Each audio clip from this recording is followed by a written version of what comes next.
My name is Vance Thorne. I am 68 years old, and if my long, dedicated life in the high-stakes world of national intelligence has taught me anything, it is that the quietest families often conceal the deepest rot, and that the truth has a patient, relentless way of finding its way home through the thickest fog. I spent 35 years of my life working as a senior cryptanalyst and signals intelligence specialist for the National Security Agency. I have spent my career decoding encrypted communications, analyzing complex behavioral patterns, and tracking high-profile international financial criminals through the invisible digital networks that span the globe. I knew exactly how a tiny, seemingly insignificant anomaly in a communication log could slowly propagate, eventually exposing a massive multi-million-dollar conspiracy. I was a man of cold logic, mathematical certainty, and clinical observation. My entire life had been governed by the strict, unforgiving laws of analysis and verification. But for all my technical precision, for all my ability to detect the silent, hidden failures of hostile networks, I was completely blind to the silent parasitic malice that was quietly eating away at the structure of my own family. My daughter, Sienna, was my absolute pride and joy. She was a woman of gentle grace, soft-spoken dignity, and unbreakable resilience. Sienna was a highly talented marketing director for an upscale organic cosmetic brand, a demanding profession that required her to travel constantly, spinning between corporate meetings, international product launches, and endless deadlines. She was a woman who worked 60-hour weeks, putting her heart and soul into building a beautiful, comfortable future. 7 years ago, she introduced us to Tristan Sterling. Tristan was beautiful, but it was a cold, sharp, razor-like beauty. He carried himself with an air of absolute superiority that felt entirely alien to our warm, welcoming home. He was a newly promoted senior vice president at a high-end corporate brokerage firm in Manhattan, New York. A man who wore his wealth like armor and was utterly obsessed with social standing, prestige, and superficial appearances. From the very first moment Tristan stepped into our lives, I felt an uneasy chill in his presence. He looked at our simple, modest home not as a place of warmth, but as an outdated, dusty relic. Yet because Sienna loved him with a desperate, blinding devotion, I swallowed my deep misgivings, pulled open my doors, and welcomed him into our family with open arms. Their marriage was supposed to be a partnership of mutual respect, a beautiful union of two hard-working souls. But as Tristan climbed the corporate ladder, his polished facade began to crack, revealing a dark, greedy ambition that knew no limits. And on a crisp, chilly autumn evening, during a lavish celebration at a luxury Manhattan rooftop lounge overlooking the glittering skyline, the absolute depth of his betrayal was laid bare in front of New York's high society. "If you want dinner, lick it off the floor." Tristan's laughter rang out harshly, drowning out the soft jazz playing through the elegant sound system of the rooftop lounge. He had just deliberately knocked a plate of delicate raspberry almond tartlets and chocolate truffles from my hands. Pieces of pastry and sticky red raspberry jam scattered pitifully across his polished leather shoes and the luxurious marble floor of the venue. Every eye in the room, his senior colleagues, wealthy clients, and prominent business partners, turned toward us in a sudden suffocating silence. A deadly, heavy hush fell over the crowd. Tristan looked at me with open, unadulterated contempt. He was no longer the polite, respectful son-in-law I had welcomed into my home. He was a man freshly promoted, drunk on the illusion of his own new power. Tilting his head with a smug, arrogant smirk, he said quietly, yet loud enough for everyone nearby to hear, that the old man had clearly lost his coordination and his mind, and that perhaps a secure nursing home was far more suitable for me than a high-class, exclusive party like this. I didn't shout. I didn't raise my voice, nor did I waste a single breath trying to make a scene. 40 years in military and signals intelligence had taught me that the first man to reveal his emotions is the first man to lose the battle. Anger is merely friction in a system that requires clinical, frictionless execution.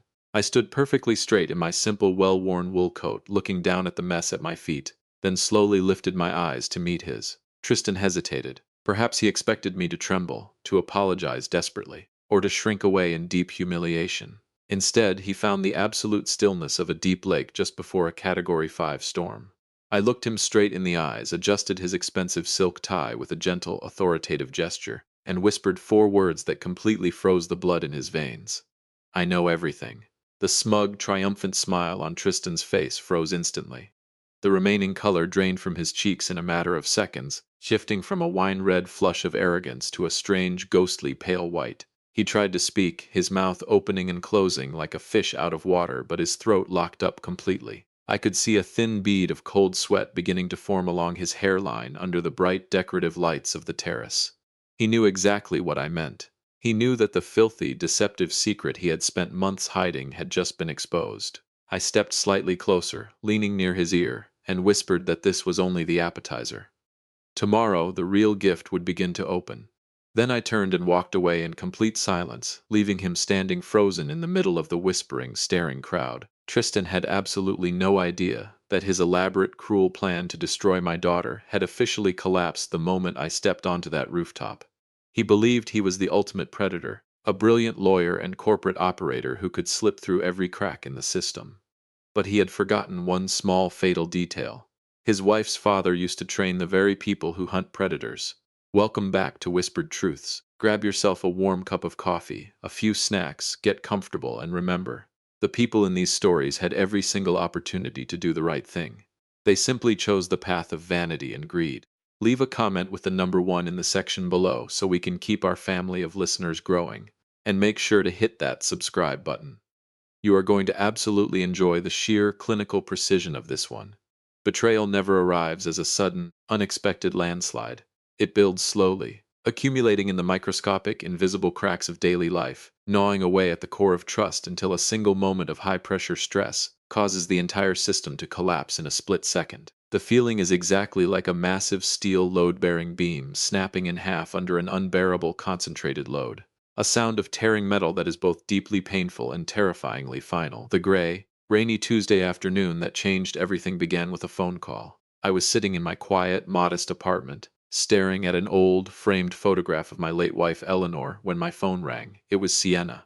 Her voice carried the familiar, rapid, and exhausted tone of a woman who was constantly spinning between corporate demands and personal duties. She explained that she had to fly to Chicago immediately for an emergency marketing audit, and asked if I could go over to their townhouse in Brooklyn to wait for a plumber who was scheduled to repair a slow leak in their master bathroom. I agreed immediately. For a retired widower living alone, any opportunity to help my daughter was a source of genuine joy. It gave me a purpose, a small way to continue protecting and supporting the most precious thing left in my world. I arrived at their upscale Brooklyn townhouse exactly 10 minutes earlier than planned. I parked my old faded Ford 150 along the curb, grabbed my heavy umbrella, and walked up the stone steps. Using the spare key Sienna had given me years ago, I quietly unlocked the heavy wooden front door and stepped inside. I was about to call out her name, assuming she might still be packing, when a strange, low sound drifting from the living room stopped me in my tracks. It wasn't the television, and it wasn't the sound of a plumber working.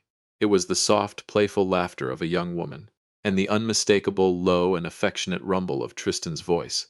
My signal's intelligence instincts, honed over 3 decades of analyzing hidden threats, awakened instantly. My entire body went rigid. It was 2 o'clock in the afternoon on a workday.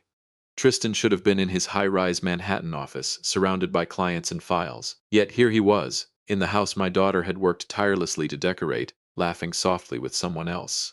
I closed the front door behind me with microscopic slowness, ensuring the latch made absolutely no sound. Slipping off my wet shoes, I stepped quietly into the shadowed corridor, moving with the silent, practiced precision of an operator in a hostile environment.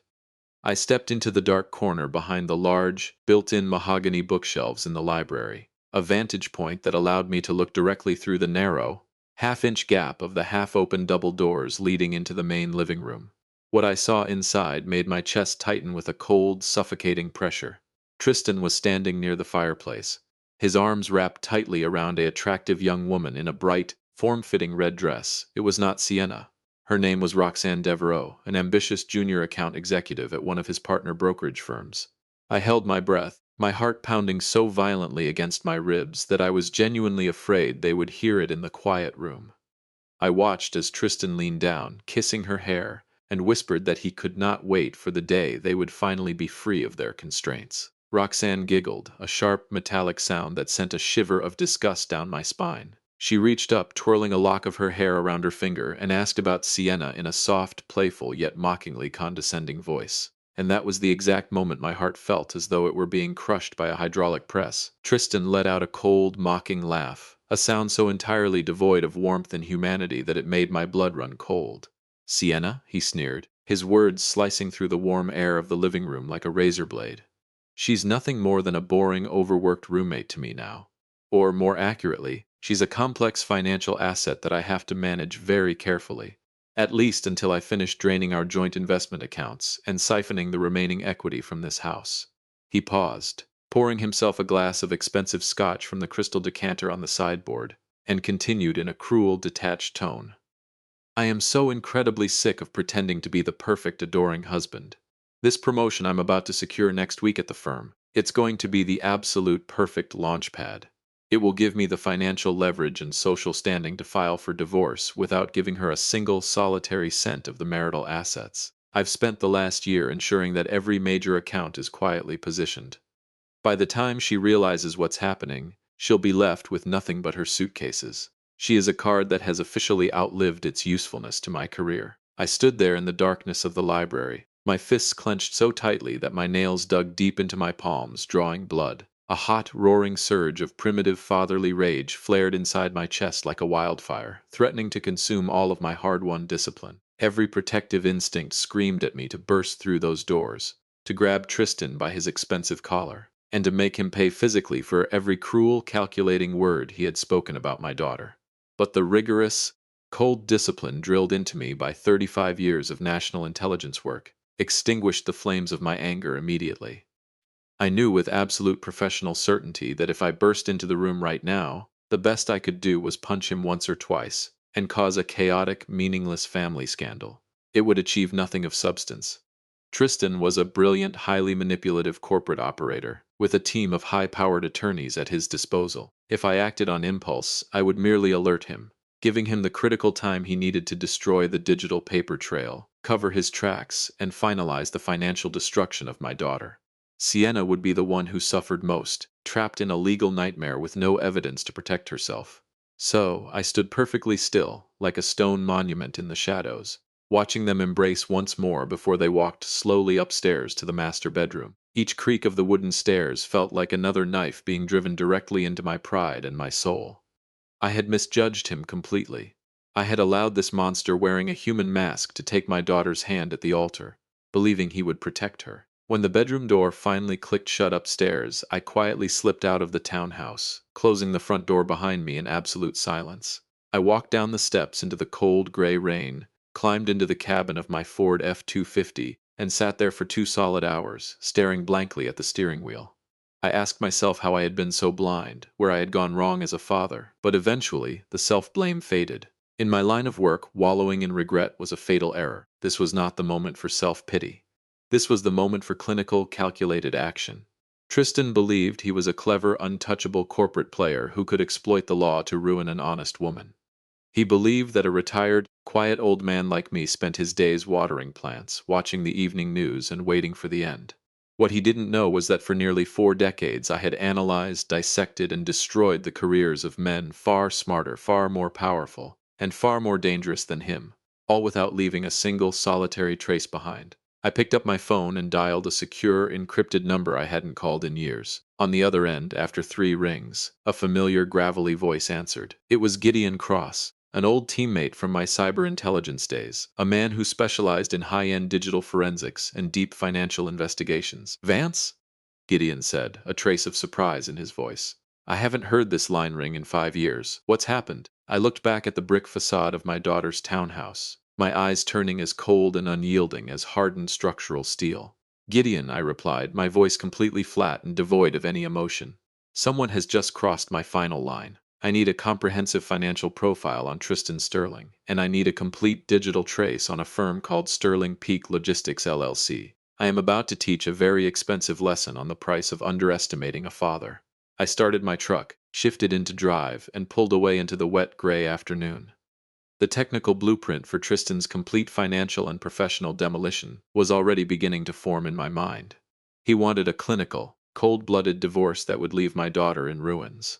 I would give him exactly what he wanted, but he would be the one walking out of that courtroom with absolutely nothing left to his name. The next morning, I met Gideon Cross at a small, quiet diner tucked away behind an old decaying industrial district in Queens. It was the kind of place where men like us could speak in low, guarded tones without worrying about curious ears or surveillance devices. The air smelled of grease, stale tobacco, and cheap black coffee. Gideon was already seated in a vinyl booth at the very back of the diner, staring out the rain-streaked window. When he saw me approach, he didn't offer a cheerful smile or a warm handshake. He simply nodded, his eyes carrying the quiet, solemn light of an experienced executioner. This wasn't just a routine family squabble over assets. It was a cold-blooded, systematic corporate raid on a daughter's life, planned by the very person she had sworn to love and protect. Without a word, Gideon slid a thick, heavy brown manila envelope across the table, letting it rest beside my coffee mug. Vance, Gideon said quietly, his voice tight with professional anger, you should brace yourself. Your son-in-law isn't just cheating on Sienna. The guy is an absolute vulture. He's been picking her bones clean while she was out of town working herself to exhaustion. I opened the folder. Detailed financial statements, banking ledgers, and encrypted communications logs began dancing in front of my eyes. But after decades of analyzing complex foreign intelligence reports and tracking money laundering networks, my mind quickly grasped the toxic core of the situation. Tristan had created a fraudulent, offshore shell company called Sterling Peak Logistics LLC exactly 14 months earlier. The truly disgusting part, the part that made my hand tremble slightly as I turned the pages, was that he hadn't used a single dollar of his own money to establish or fund it. He had systematically, quietly siphoned a total of $35,000 from the primary joint savings account he shared with Sienna. He had executed this theft through dozens of small, highly calculated transactions, ranging from $400 to $900 each. He had timed these withdrawals with meticulous precision, always executing them when Sienna was traveling on business, exhausted by jet lag, and too overwhelmed by corporate deadlines to scrutinize their monthly banking statements. Tristan had used that stolen $35,000 to secure and lease an ultra-luxury, high-end loft in Soho for Roxanne Devereaux, and to fund lavish, weekend getaways to exclusive resorts in the Hamptons.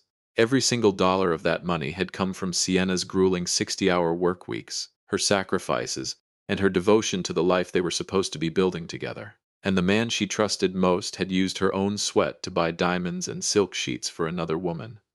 But as I continued to dig through the folder, I realized that the financial theft was not even the worst of it. Gideon pointed his pen at a copy of Tristan's internet browsing history and deleted local files, which had been retrieved from his home computer's backup drive. Tristan had spent hours researching New York family law, specifically looking for legal loopholes to minimize or completely eliminate spousal support. But his planning went far deeper into the dark territory of malice. He had drafted a series of fabricated, highly manipulative journal entries, memos, and emails designed to paint Sienna as an emotionally unstable, spendthrift, and reckless individual.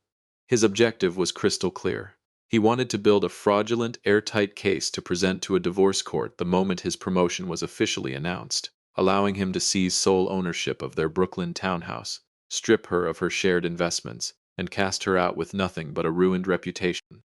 I sat back in the vinyl booth, a slow freezing sensation running straight down my spine. The pain and sorrow of seeing my daughter betrayed vanished completely, replaced by a quiet, absolute, and unyielding determination.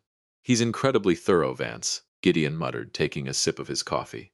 He's left a digital footprint, but to any standard divorce lawyer, it would look like messy accounting and standard marital friction.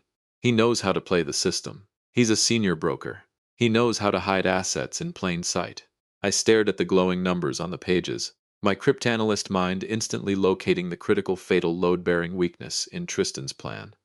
He believed he was the cat and my daughter was the helpless mouse, but he had absolutely no idea that the mouse he was chasing was backed by an old tiger waiting patiently in the dark. Keep tracing every single communication between him and Roxanne, Gideon, I said, my voice dropping into a quiet, freezing whisper that commanded the space between us.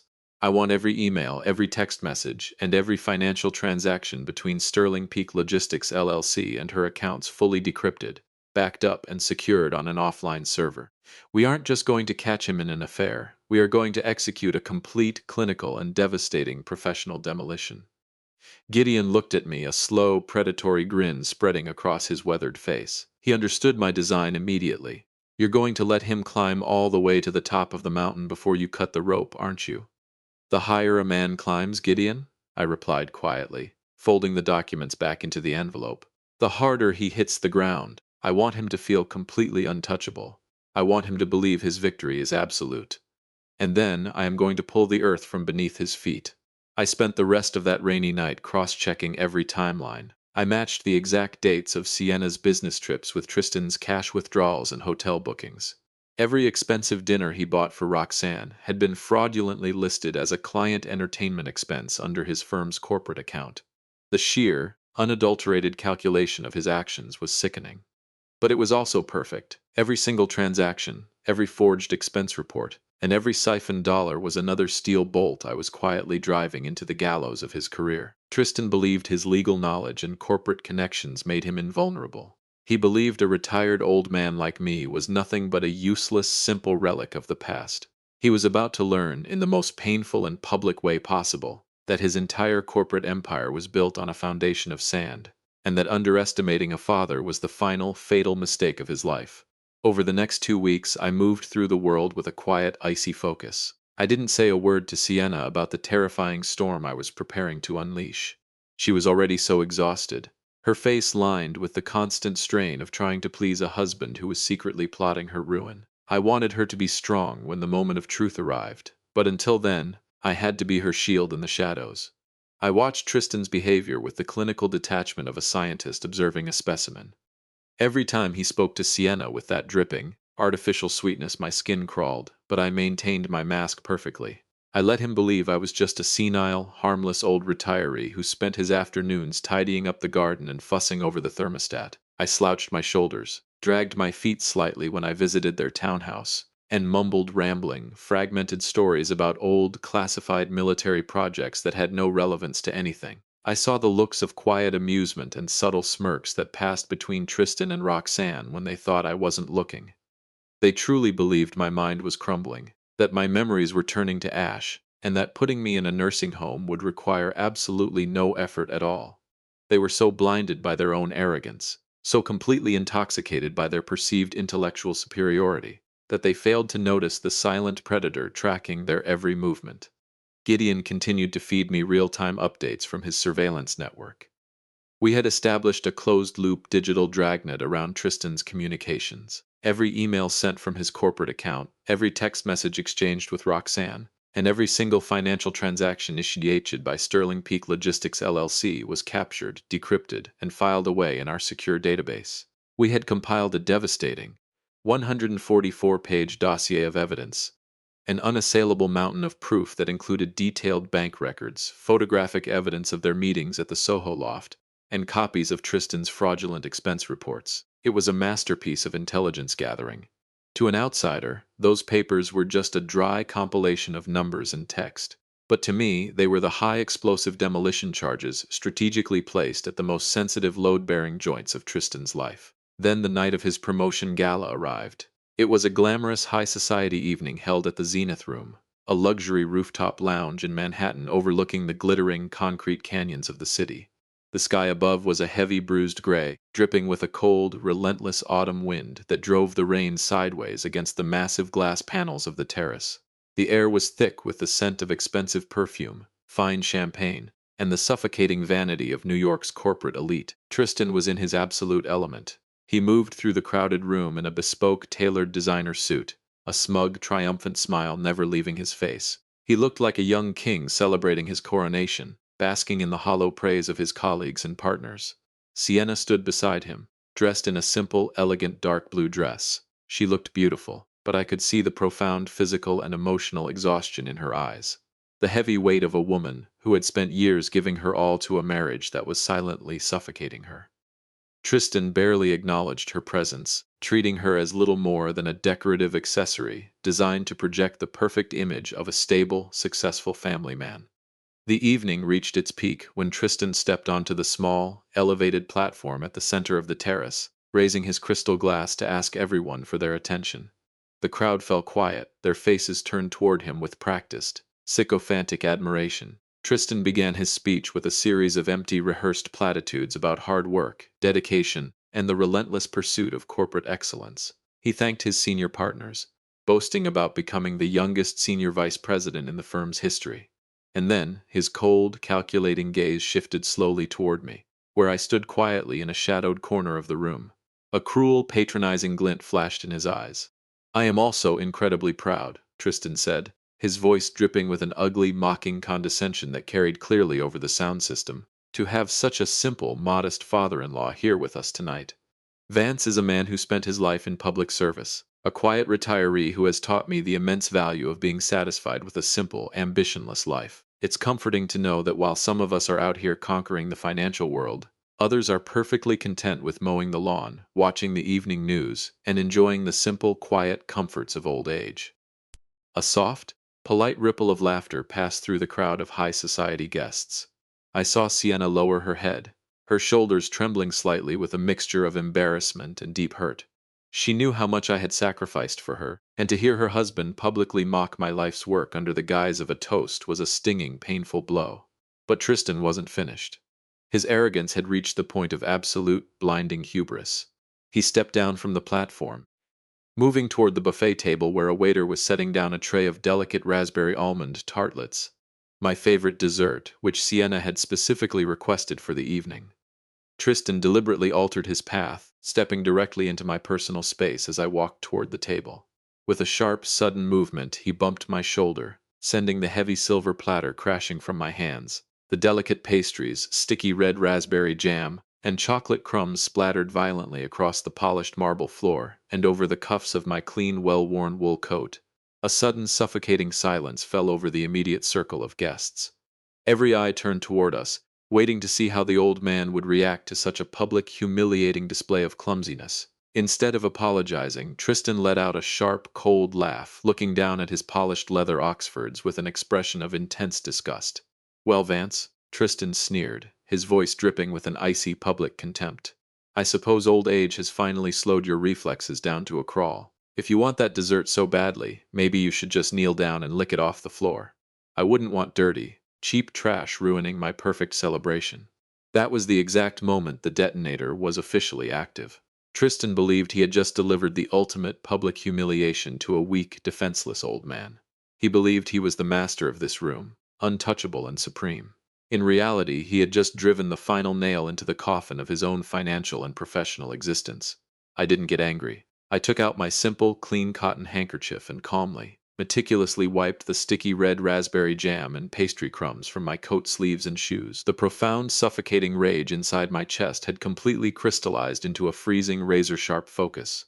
I took a slow, deep breath, stepping closer to Tristan until there was barely an inch of space between us, right there in the middle of a circle of the most powerful corporate executives in New York. My long, unyielding silence began to make Tristan visibly uneasy. The smug, arrogant smile on his face slowly began to decay, his green eyes darting back and forth as he looked into my eyes, the cold, unblinking gaze of a signals intelligence officer who had stared down foreign operatives and hostile targets on more than one occasion. I reached out, my hand steady and firm, and gently adjusted the collar of his expensive, custom suit jacket.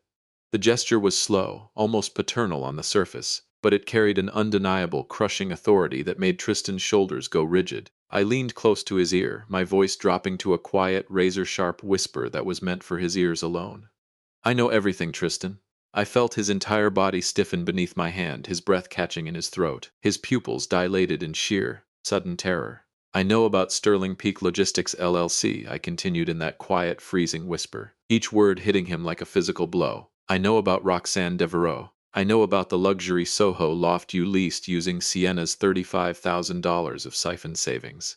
And I even know about the secure backup drive on your home computer, containing your fraudulent spousal support research and fabricated journal entries. I know every single detail of your pathetic, greedy little game." Tristan's face transformed from a flush of arrogant triumph to a ghostly, bloodless white in a matter of seconds. His mouth opened slightly, but no sound came out. He tried to raise his arm to push me away or to grab my coat, but my hand on his shoulder tightened with an unbreakable, crushing grip that instantly signaled his absolute physical and operational defeat. I brushed his hand away with a clean, clinical motion, stepping back into the light. I looked over at Sienna, who had rushed over the moment the plate fell. Tears were running down her beautiful face, reflecting the twinkling lights of the Manhattan skyline. But she wasn't crying because of the ruined pastries or the public humiliation of her father. She was crying because, at long last, the thick fog of denial and exhaustion had lifted from her eyes, and she had seen the true, monstrous face of the man she had called her husband. I turned back to the gathered crowd of executives and corporate partners, raising my voice slightly so it carried clearly over the murmurs of the room. I deeply apologize to everyone for interrupting this magnificent celebration, I said, my voice calm, polite, and completely commanding.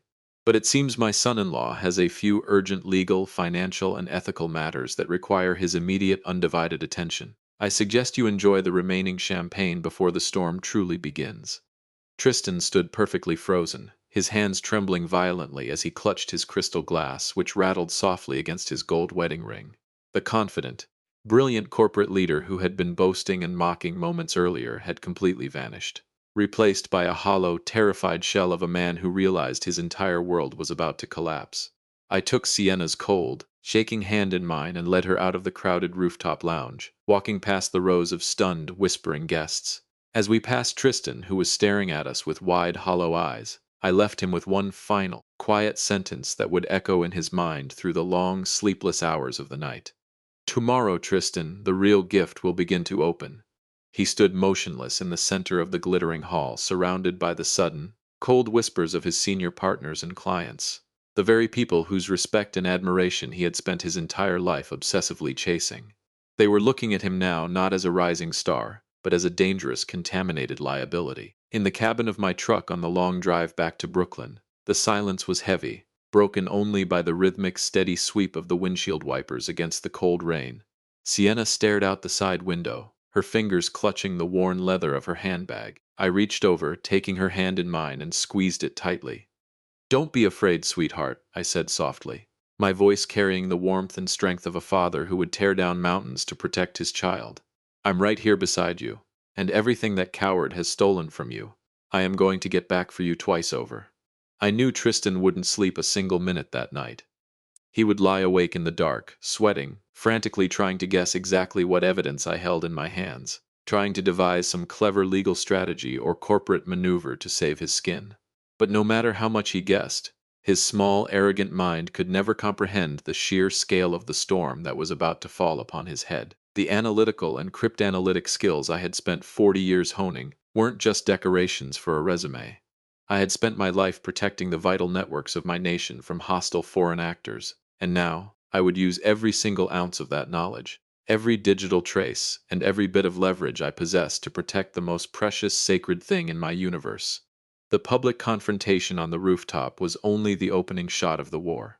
Tomorrow morning, the truth would stand in the full, unyielding light of day, and Tristan Sterling would finally understand that underestimating a father's love was the greatest and final mistake of his pathetic career. His performance was officially over.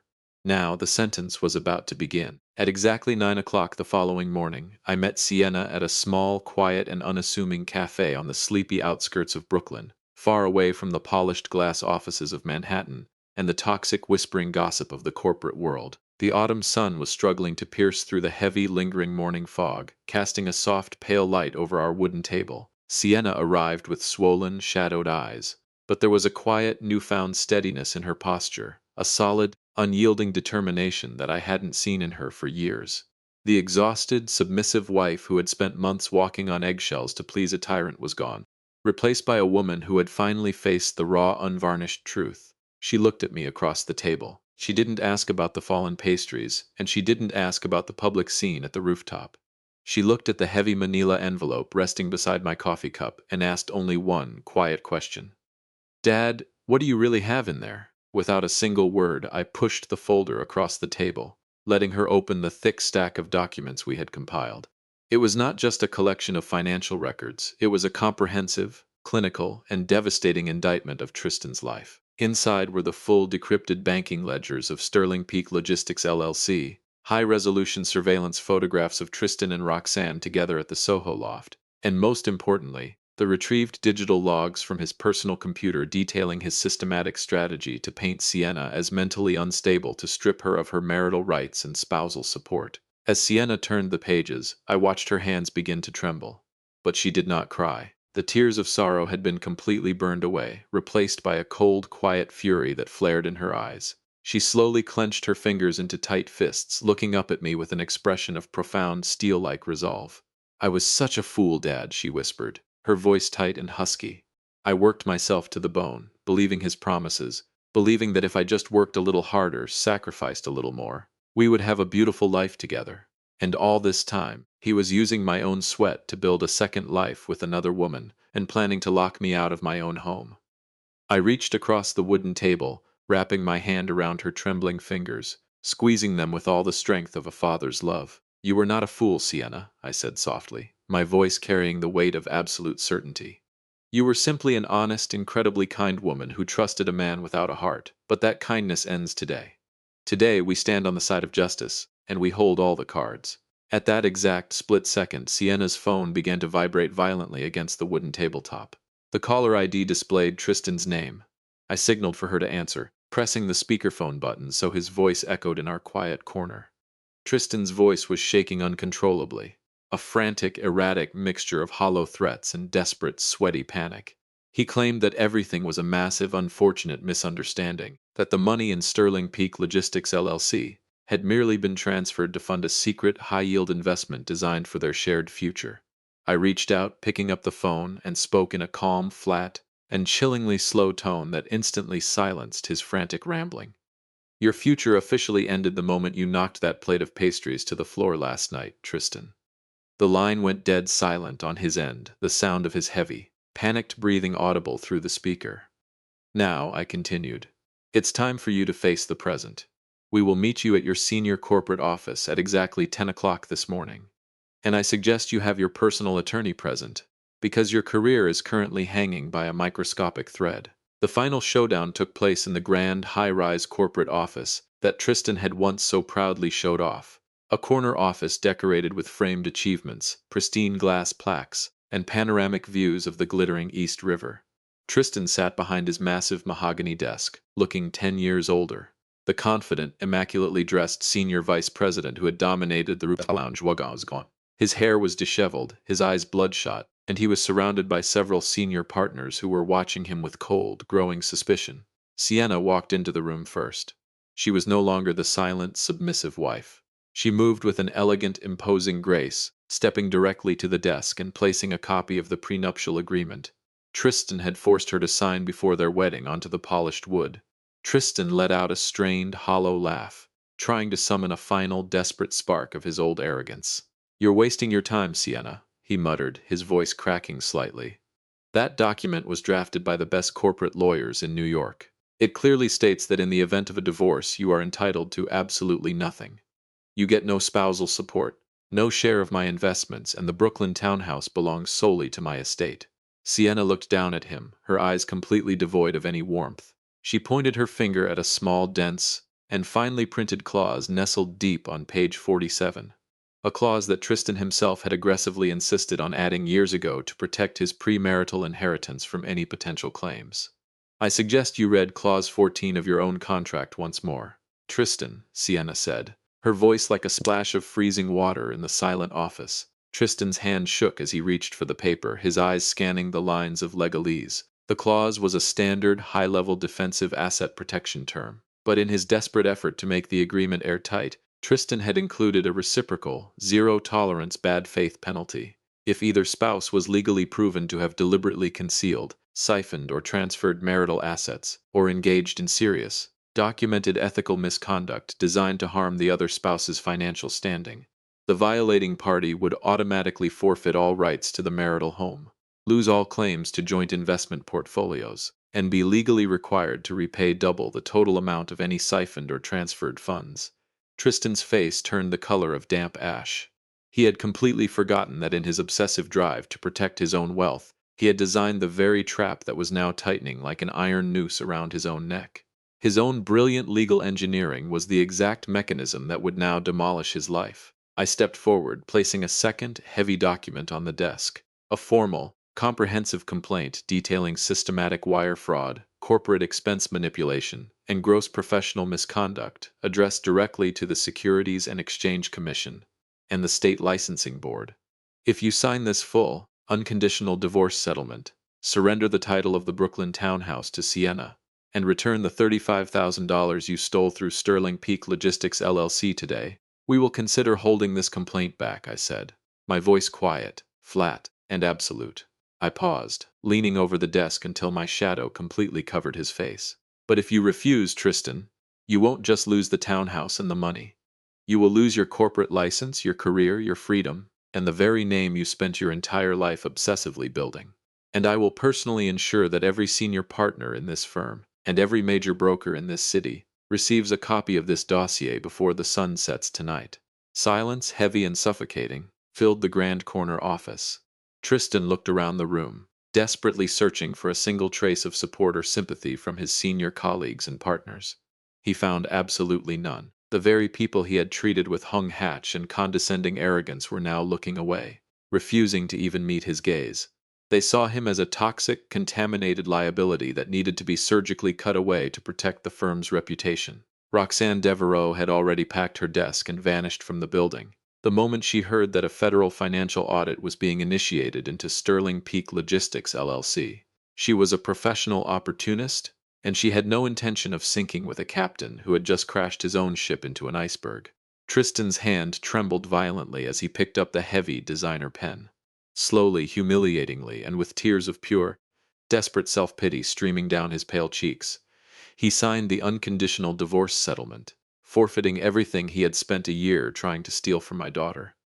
When we stepped out of that high-rise office into the crisp autumn air of Manhattan, Tristan called after us in a bitter, hollow voice that was completely swallowed by the roar of the city traffic. "You think you've won, Vance," he screamed, his face contorted in a pathetic mask of rage. "You've destroyed my entire life." I stopped, turning back to face him one final time, my heart as still and quiet as a winter lake. "No, Tristan," I said quietly, my voice carrying the weight of absolute justice. "I didn't destroy your life. I simply returned to you the exact harvest of the seeds you decided to plant. The best revenge isn't anger. It is the relentless, patient execution of justice." I took Sienna's hand, and we walked forward together into the bright, warm sunlight pouring across the pavement of New York, leaving the hollow, ruined shell of Tristan Sterling standing alone in the shadows of the high-rise buildings. 6 months after that fateful, climactic confrontation in the high-rise office of Manhattan, I sat on a quiet wooden bench in Brooklyn's Prospect Park, watching Sienna laugh and talk happily beside Ethan. Ethan was a calm, thoughtful, and down-to-earth landscape architect.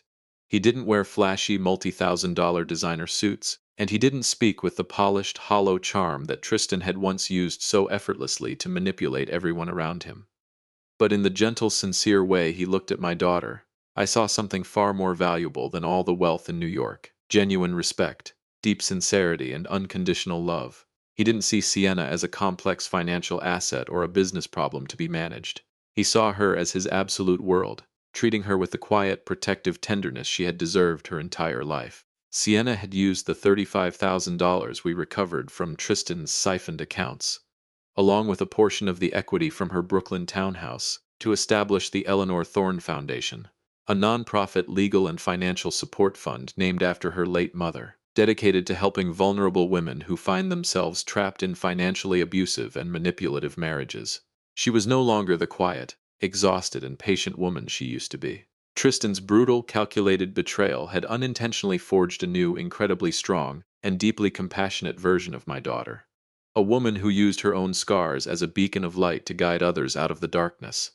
I looked down at my aging, weathered hands resting on the handle of my walking stick. These were the same hands that had once spent decades analyzing cold, decrypted data and tracking hostile foreign targets to protect my country. And they were the exact same hands that had turned the darkest, hidden pages of financial records to dismantle a traitor and secure my daughter's future. Many people have asked me over the past 6 months why I didn't take a harsher, more violent revenge against Tristan. They asked why I didn't use physical force or leverage my old military connections to make him suffer physically. I simply smile at them and tell them the absolute, clinical truth. The best revenge is not raw, uncontrolled rage. Rage is loud, chaotic, and messy. It leaves you vulnerable and often destroys the very things you are trying to protect. True, lasting revenge is about patience, thorough planning, and helping the good people you love rebuild a beautiful, thriving life. Violence only creates more destruction and feeds the cycle of pain. But intelligence, careful preparation, and the cold execution of justice create a lasting, unshakable foundation for the future. Tristan now works as a low-level, struggling consultant at a small, remote real estate firm in an obscure town upstate, far away from the glittering high society circles of Manhattan he once craved so obsessively. He lives in a cramped, dark, and damp rented apartment, carrying the crushing, unbearable weight of enormous personal debt and legal fees on his shoulders. He has been completely blacklisted from every major brokerage firm and financial institution in New York. His professional reputation and credibility permanently ruined, and that is the sweetest, most poetic justice of all. There is no greater punishment for a man who spent his life looking down on others, mocking the simple and the honest, than to finally taste the exact same poverty, exhaustion, and humiliation he had so callously planned for someone else. As I stood up from the park bench, adjusting my wool cap as a gentle, warm spring breeze brushed past my face, I realized three profound, hard-earned lessons about family, trust, and life that I want to share with you. Lesson 1. Never mistake a parent's patience, silence, and unconditional love for weakness that can be exploited. A father's silence is not a sign of surrender. Sometimes it is simply the quiet, methodical preparation for the most spectacular, devastating reversal of all. Lesson 2. The source of pain may explain someone's behavior, but it never excuses their lack of responsibility. Tristan's intense, blinding greed and desire for corporate status may explain his actions, but they do not excuse his systematic betrayal of my daughter. A person is only truly human when they have the courage to take responsibility for their own choices, and those who refuse to do so will eventually be crushed by the weight of their own lies. Lesson 3. Forgiving someone and allowing them back into your life with control over your peace are two completely different things. Sienna could find the strength in her heart to let go of the bitter resentment toward Tristan to free her own soul, but he would never, under any circumstances, be allowed to step back into her life or cross the threshold of our family again. Forgiveness is about freeing yourself. Boundaries are about protecting that freedom from being violated a second time. The dark, storm-filled chapter of our lives has finally ended. Sienna is safe, happy, and thriving, and so am I.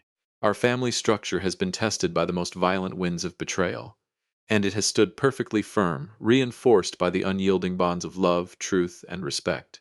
Have you ever had to stand as a shield for someone you loved more than life itself, or had to draw a painful, unyielding boundary with someone who tried to destroy your peace? Leave your thoughts and stories in the comment section below. And if you enjoy raw, real-life stories where the truth always finds its way home, and the quiet are proven to be the strongest, feel free to join our growing community of listeners by hitting that like button and subscribing to the channel. Thank you so much for joining us tonight on Whispered Truths. Take care of yourselves, protect your families, and I will see you again in our next story.